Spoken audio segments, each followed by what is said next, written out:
It's been a while since our last Build A Warpet video, so we should resume the series, and in continuation, today we're going to be discussing the best ways that you can obtain the coin source and what the best skills for you to spend on and how you should approach setting up your Warpet properly.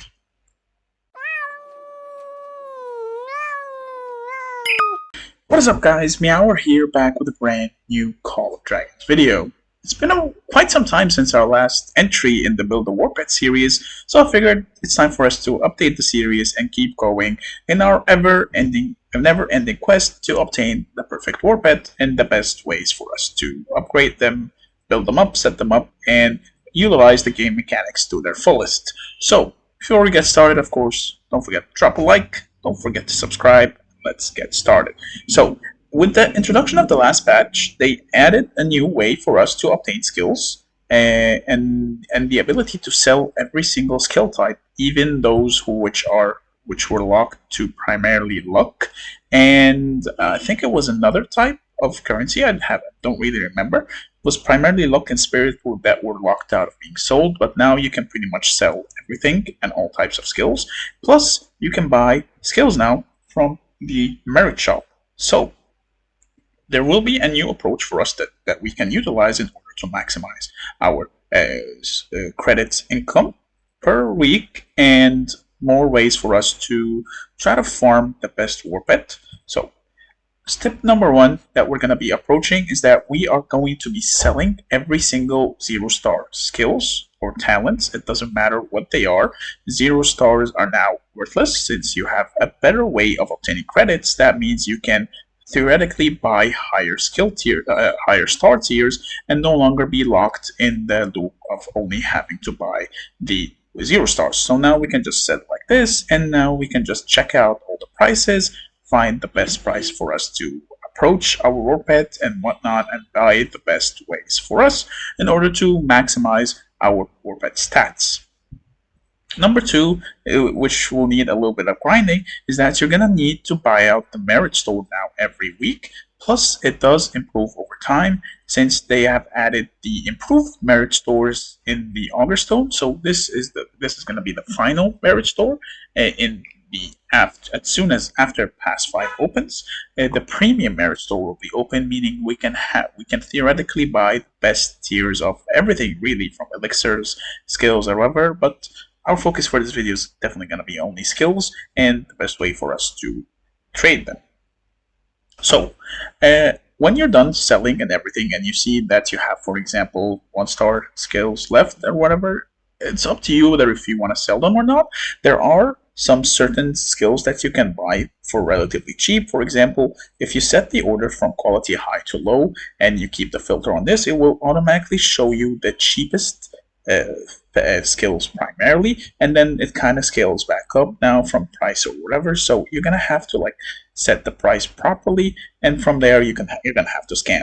Though keep in mind, if a skill is constantly traded back and forth, sold by players or whatever, it will show up cheaper than normal, because sometimes you can find a skill that is relatively cheap here, Guardian Oath, and then you can find it again at the more expensive price. So you're gonna have to keep track of the market, because as soon as players sell, sometimes the price fluctuates here and there. So you gotta be mindful of that and be careful when you are buying and selling.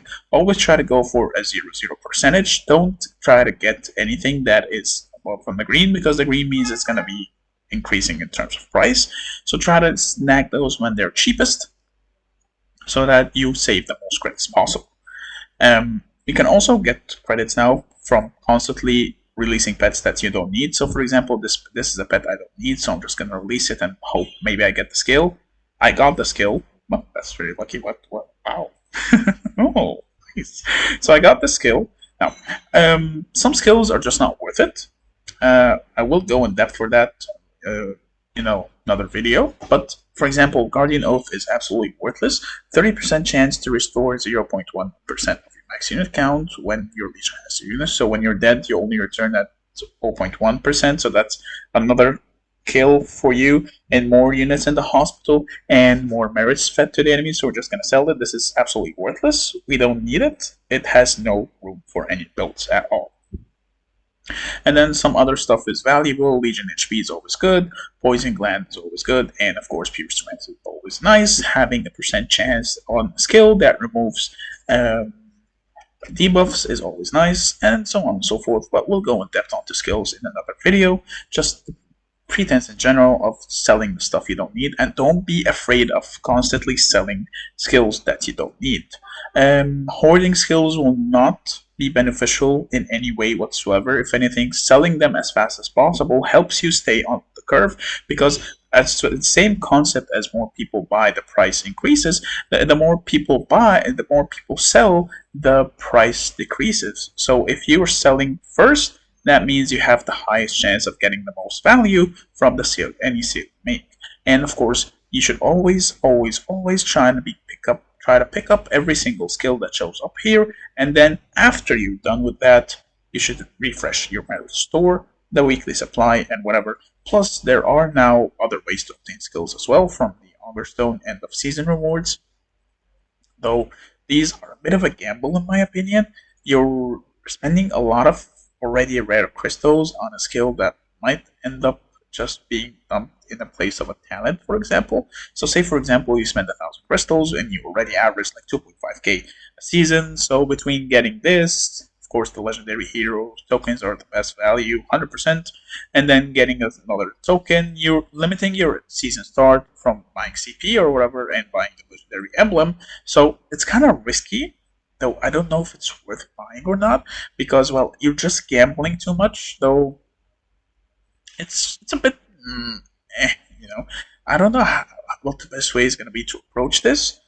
If anything, if you do end up buying those, I would recommend you just hoard them from now. For now, maybe they'll add a way in the future for you to select the place where you can place the skill.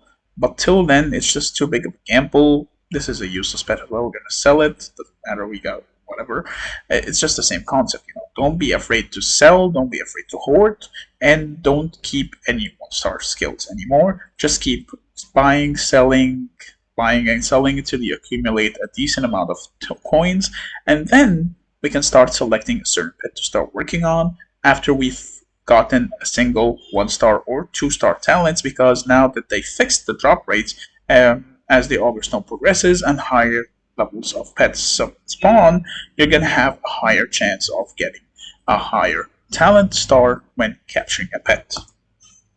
Now, that is everything for today's video, and when it comes to trading currencies and the best ways for you to obtain them and the best habits you can use in order to maintain the currency flow for you and to keep an edge up on your competition. Thank you so much for watching.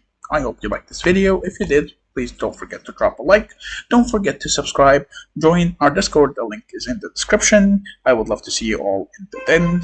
And on that note, I will see you in the next video. Meow meow.